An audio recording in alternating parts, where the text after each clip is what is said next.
Third POV. As Hatsumi pressed the button and the screen turned on, Izuku and the students prayed to any god that existed for the machine not to blow up. Thankfully, their prayers were heard. The screen turned on and showed a large white screen. The device turned on suddenly and started making several noises that had the teachers and students wary. It sent out a pulse through the system of wires connected to it, and the top of the screen shined a red, scanning laser over the students, teachers, and heroes. They were about to demand what that was, but the device already answered them. It spoke in a male robotic voice. Scanning, scanning. Identifying individuals through multiversal databox storage info. Identifying multiversal variants of identified individuals. Scanning information and data of this world's new outlets and history. Determining Earth. Earth determined. Earth. 626 confirmed. Notable points of timeline include manifestation of superpowers called quirks, the advancement of superhuman society, and one for a error. Protocol dictates not to reveal information detrimental to world's current timeline. Whilst all the students, heroes, and teachers were busy gaping at the capabilities of the machine and likewise confused onto what it meant by detrimental information that it kept classified, a few certain individuals were already starting to sweat nervously. Izuku, All Might, Bakugo, Recovery Girl, Nizu, and Gran Torino, the individuals who knew about One for All, were already panicking internally that the device knew about the quirk. They did breathe out a sigh of relief when it cut out. The device continued and said, "Accessing video memory logs. Will you like to watch Death Battle?" Hatsumi immediately pressed the yes button on the remote, which the students near her found that convenient. The device said, "Accessing video memory logs labeled Eye of Battle. Selecting and opening video file number 1. Boba Fett vs. Samus Aran." The group was intrigued at the name of the fight. Even more so when the screen showed a loading screen with the faces of a man covered in high-tech, rusted armor with a jetpack and an intimidating helmet and a red, yellow, and green suit of armor. "Amazing," Momo said. This kind of technology and sophistication is perhaps leaps and bounds away from current society's capabilities. The class's sweat dropped at Momo's intelligent use of vocabulary and weren't going to bother with a response. But a certain green-haired cinnamon roll did anyways. Izuku responded with, "Well, it isn't all that surprising. This universe both learned how to perceive different Earths and multi-dimensional travel, so I could see how their society's technology should be more advanced than ours.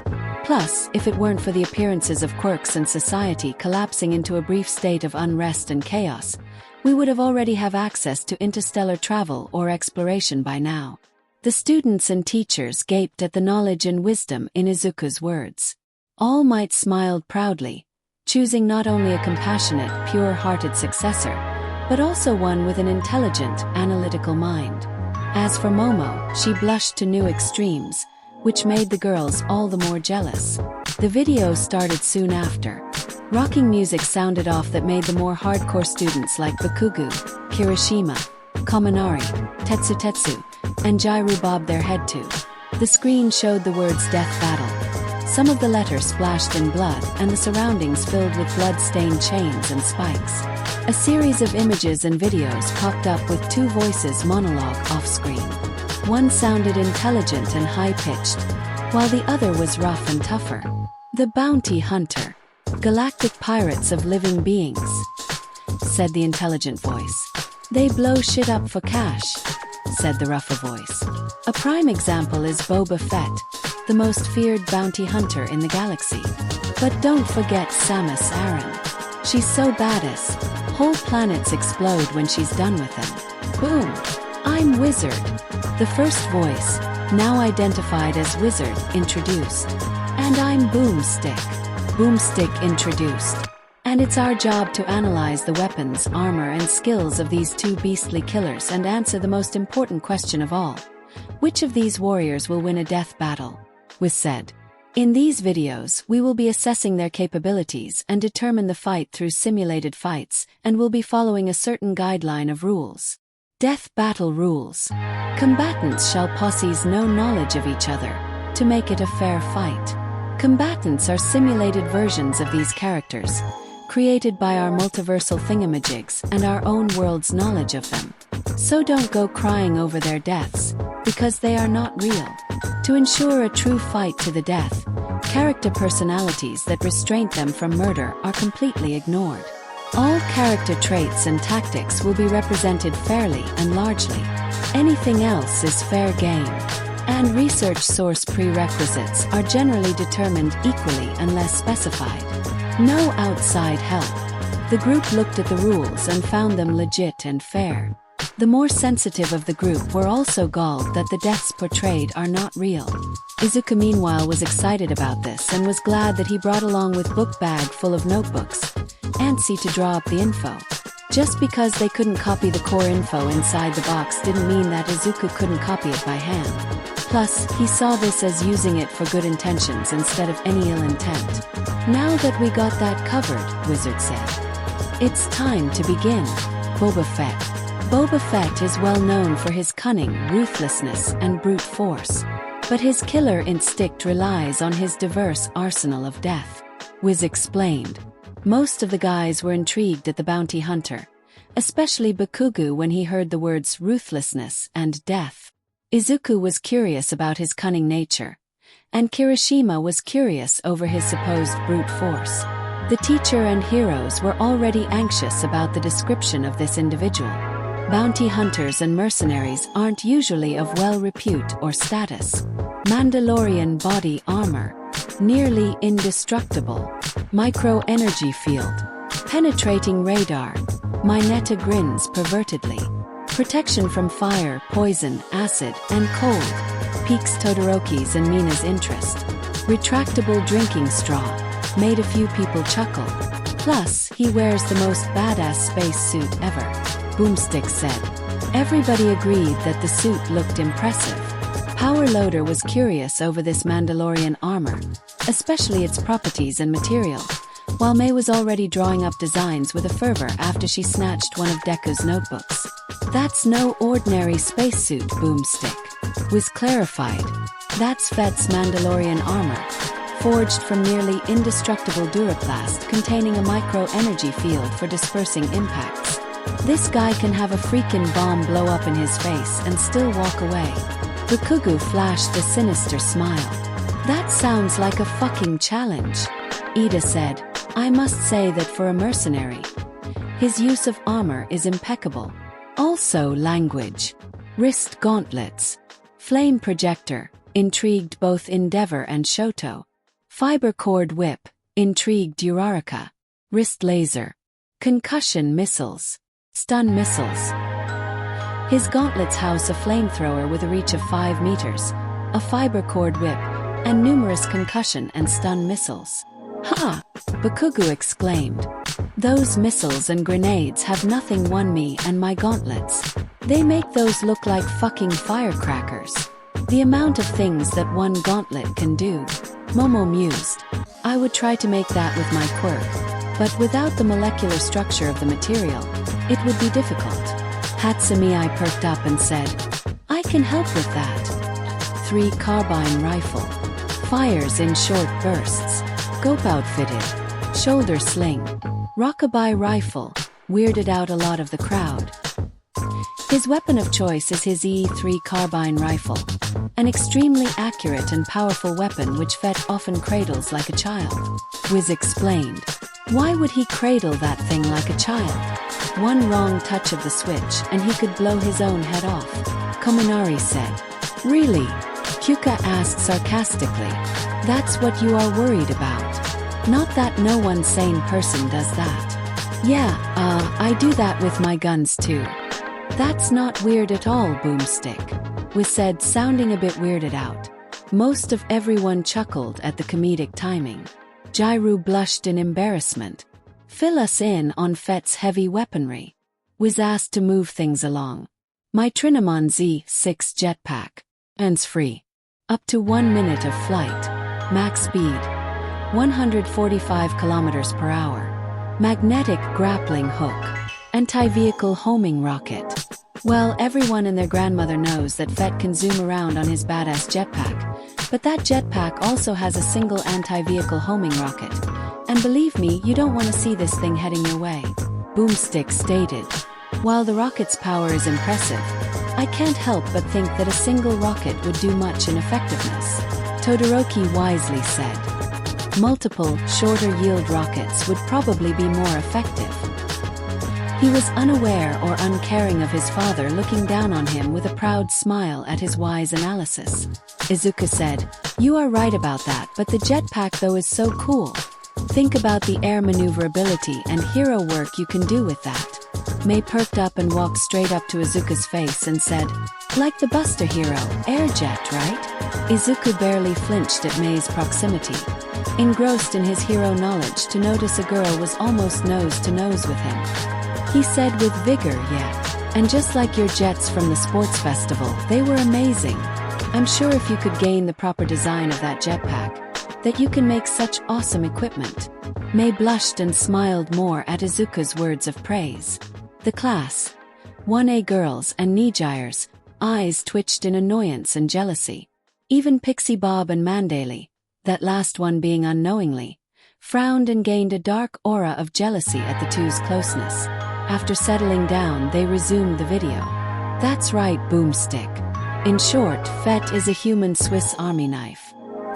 He's killed hundreds of criminals, politicians, and Jedi. He even held his own against Darth Vader. Twice.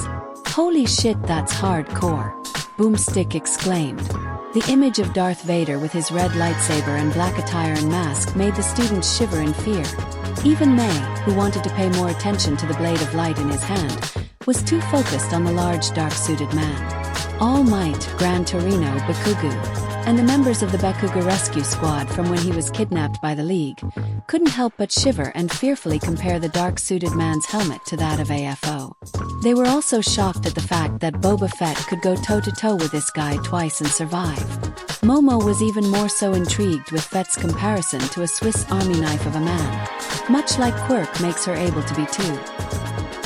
He became leader of the Mandalorian mercenaries after the Galactic Civil War, and battled Mace Windu to a draw when he was 12 years old. Sam Jackson's got nothing on him, Boomstick stated. Don't know who this Sam Jackson is, but being that badass when he is only 12 years old is so manly, Kirishima yelled.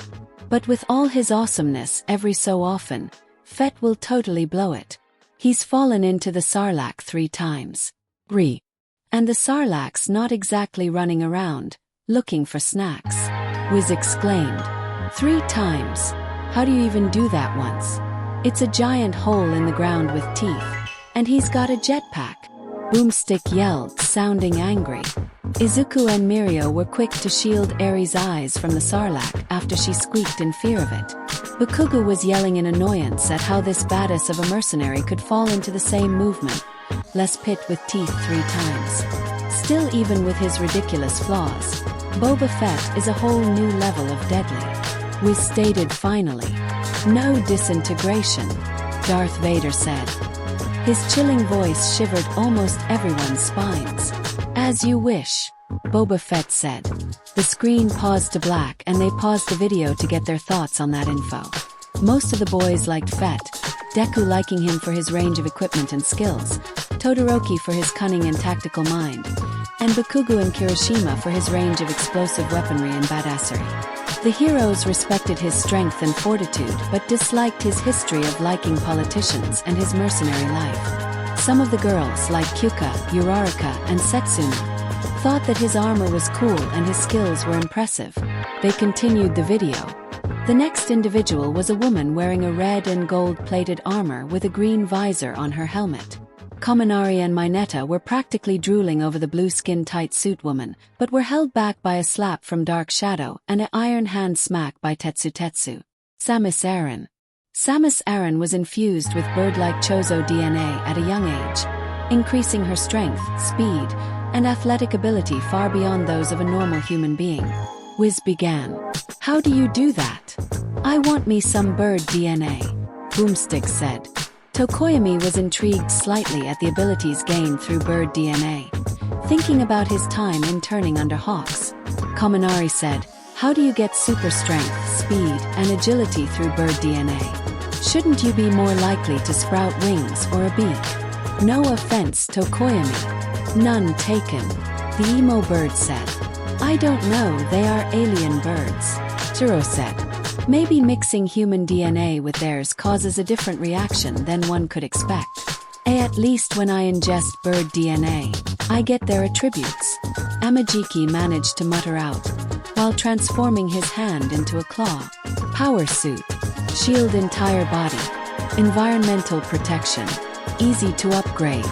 No restriction of movement or flexibility.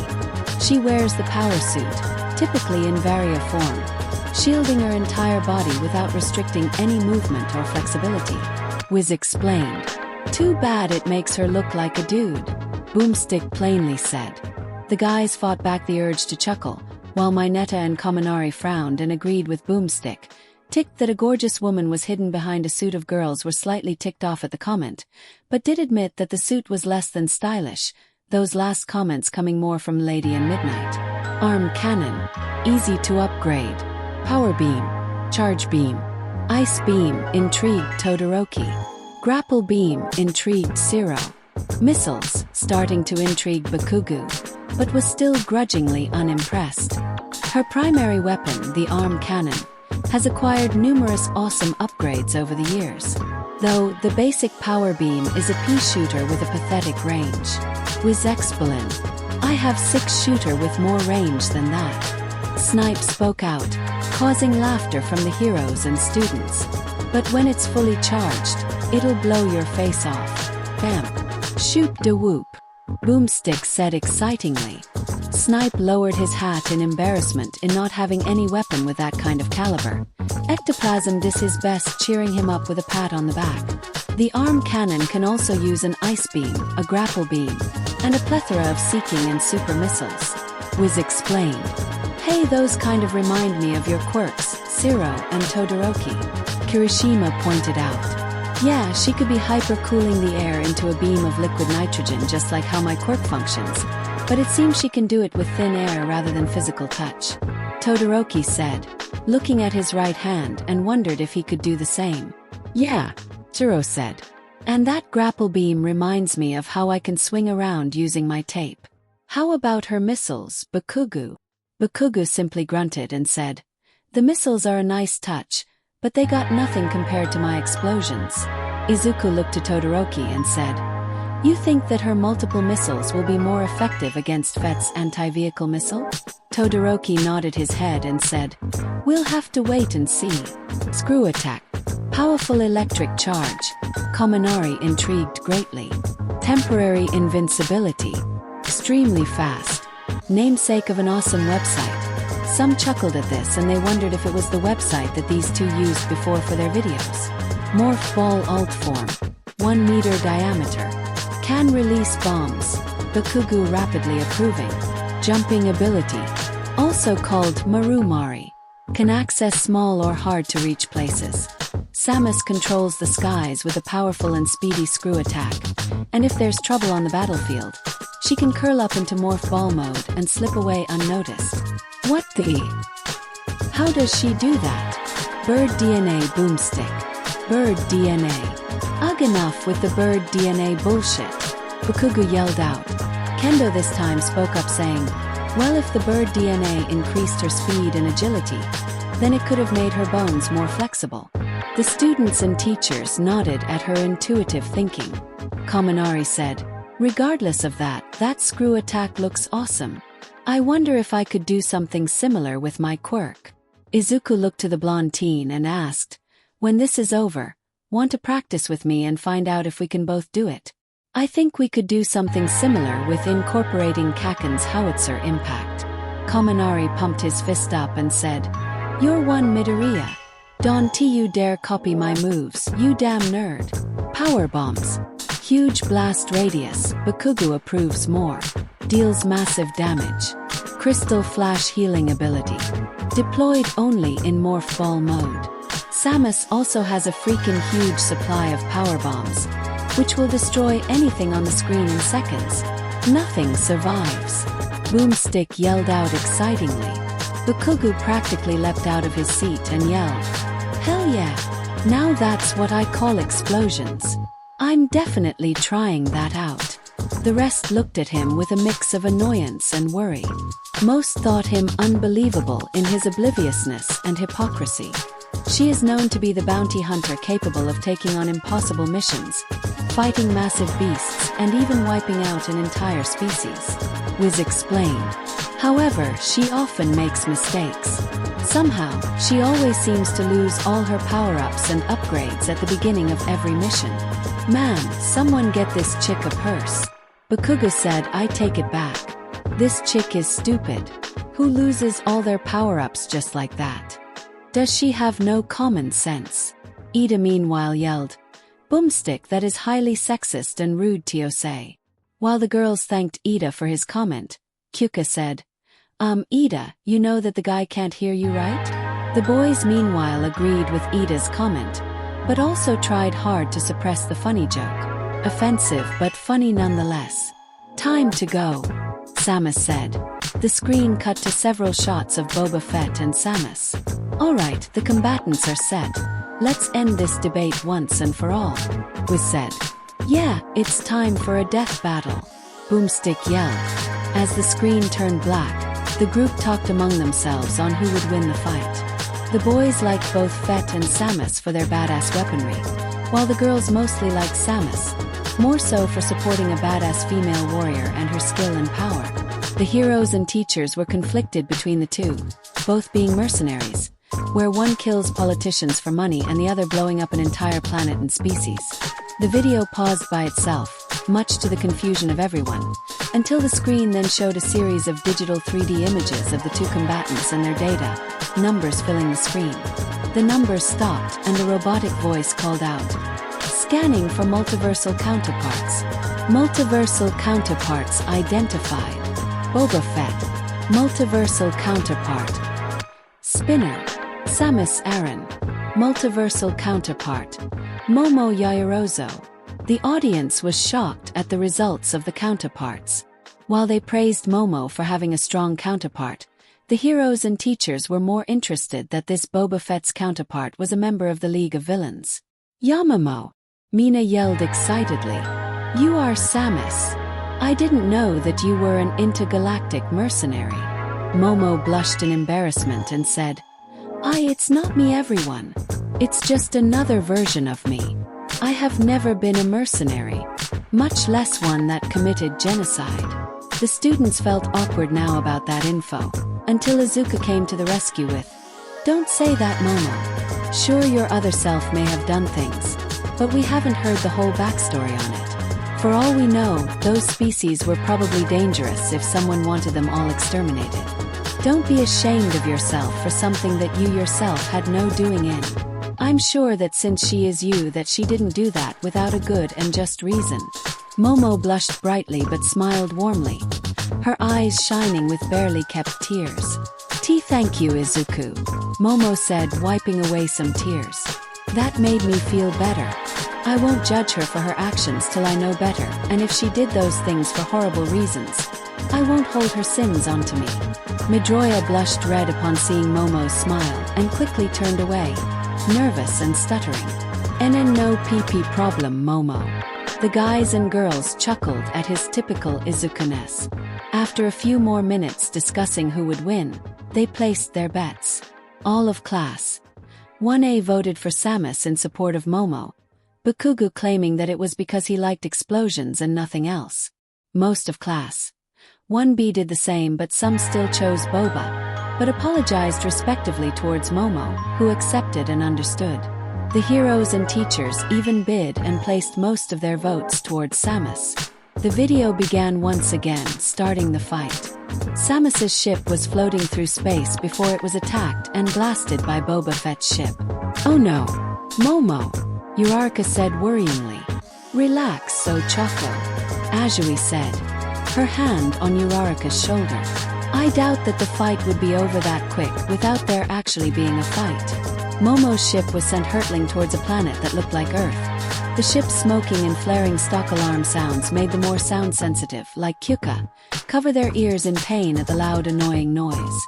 The ship crashed, but Samus exited out of the ship unscathed, whilst Boba Fett hovered down on his jetpack. The two stood on opposite sides of each other and prepared themselves. Red health bars on the sides of the screen. Fight. Samus started firing pea-sized energy bolts that faded before they hit Fett, the bounty hunter, out of her range. He retaliated with his own blast of fire from his rifle, red laser bolts striking Samus, her health bar lowering due to the damage she sustained. Oh yeah, I forgot that Samus's weapon only fires in such short range, Satsuna said. Pathetic, Endeavor said. Who in their right minds would use such an ineffective weapon with such a short range and not have it fixed or improved before a mission? While the group thought that Endeavor's words were slightly rude towards, they had to admit, Momo included, that it really wasn't smart to have such a flawed weapon, and the disadvantages are now being shown. Samus spun up into the air to avoid the laser bolts. Boba raised his rifle to fire on the target, only for Samus to fire a missile at him. Hell yeah! It's missile time, bitches! Ida shouted. Bakuga. Language. There are children present. Bakuga responded, fuck off, glasses. I heard my M1 curse at their age and I turned out fine. Everybody's sweat dropped at that. And Izuku and Mirio made an extra effort to close the kid's ears. The missile struck, dealing damage to Fett. But when Samus landed in front of him, Boba Fett brought out his gauntlet and fired his flamethrower, burning and hurting Samus before she spun away. It seems the fight is coming down to range and weaponry, Okoyami said. Fett seems to have the advantage with that rifle at long range and his flamethrower for short-range instances, keeping Samus at bay. Yeah, Choji agreed. And Samus only has the advantage currently with her missiles and agility. Samus fired another missile, only for Fett to fly out of the way on his jetpack and soared through the air. But he was struck down to the ground by Samus, who struck him from behind with the electrifying screw attack. Yeah! Kaminari yelled. Electric power. Fett landed on his knees, Samus right in front of him. Fett tried using his concussive missiles from his gauntlet, damaging Samus some more. He then fired his anti-tank missile from his back, but Samus rolled away before it struck, striking only the ground with a large explosion, smoke and fire the only things that Fett could see.